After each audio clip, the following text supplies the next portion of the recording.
Hello and welcome to Eurovision Under the Limit, the series where I talk about every Eurovision 2026 entry in under 3 minutes, because that's the length limit for a Eurovision performance. In this episode, we're going to talk about Portugal, represented by Bandidos do Canta and the song Rosa.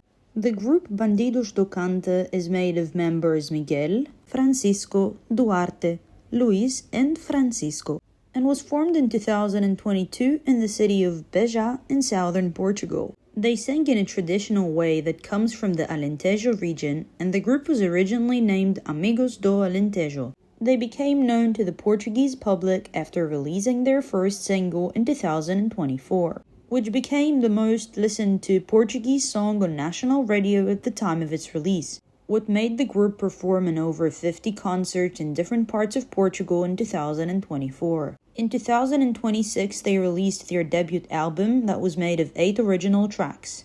Last year, Portugal was represented by the band Napa that surprised many fans and made it to the final after being predicted to finish dead last in semi-final 1. In the final, the Portuguese entry Deslocado finished 21st. This year, the entry Rosa talks about love and longings. The story that the song comes to tell takes place in a peaceful atmosphere, where stands a garden full of roses that reminds of a lost loved one. The garden is a metaphor that represents love. The narrator once planted the roses and took care of them, but feels like over time the love has faded and the garden became more neglected. The narrator experiences longings and has warm feelings for the good old days, combined with a feeling of sadness that they are now gone.